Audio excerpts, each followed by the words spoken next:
Hello, and welcome to another episode of Video Game Reviews. Today we're going to be talking about Astral Chain on the Nintendo Switch, and wow, what a turd sandwich this turned out to be. So let's dive in. We'll start with the good. The music is good, as are the graphics.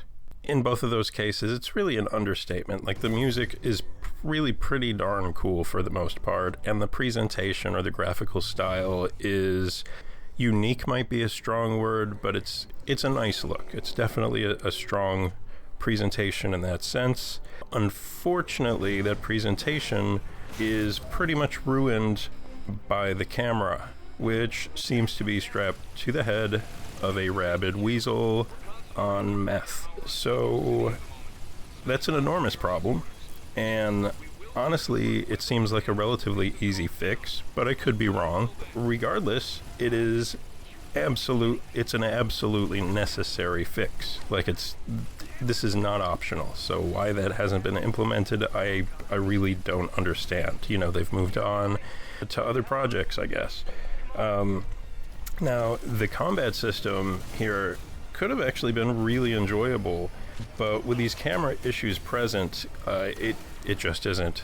It's what you're looking at on screen is just like a mess a lot of the time, and I don't know if I'll have any footage to really illustrate that, because my SD card actually ran out of storage to store the video footage pretty early on in the game. But I mean, it got bad, where I was basically going through fights blindly, but I was still able to do that because, like, I understood the battle system and the timing well enough, and it's not that complicated in my opinion. But yeah, most of the time, like, I didn't even really see the fight that I was, engaged in or not engaged in because of the camera. So that's a real shame.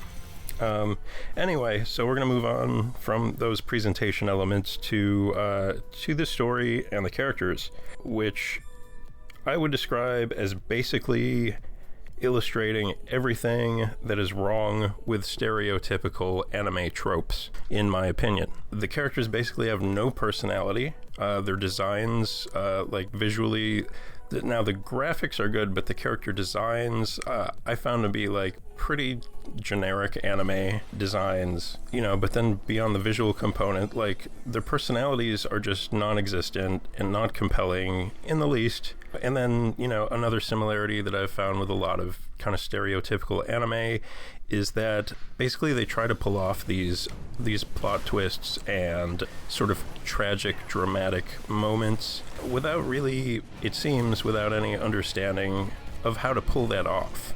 Okay, and so in order for a scene like that to really carry any emotional weight, in other words, in order for the player or the person experiencing the media, whatever it happens to be, to really care about what's happening, first you have to develop some emotional investment in your characters, okay, for those moments to really pay off and have the impact that they're really clearly trying to achieve. And so all of that's pretty unfortunate, because the story and the dialogue actually feature pretty prominently throughout this game, like maybe more prominently than you might think if you haven't played it before. And so if you're going to take up that much screen time with dialogue and plot elements, you should really work to fine-tune those so that they actually work and that they're actually engaging. And so they can be a really powerful tool in the development of a game and creating, player engagement and investment, and it just falls so flat here. So between these issues with the characters and the story, and also the aforementioned camera issues, I would say that this game is a firm avoid in my book. This game is honestly it's a truly embarrassing effort. If you insist on playing a product by Platinum Games, my advice would be to give Bayonetta 2 a shot. And as soon as I finished Astral Chain, I could not uninstall it from my Switch fast enough. I'm telling, it's already gone. Like, immediately. As soon as it was done, I went back to my home screen, straight to data management. This thing was gone. I made space for Disco Elysium, which I promptly downloaded, and I am very much looking forward to. So when this game absolutely overstays its welcome, at somewhere over 20 hours, it's 12 chapters long. Or in the game, they call them files, 12 files long. But it should have been done in maybe like 8 chapters. And it probably would have been okay. You know, just trim the fat. Okay.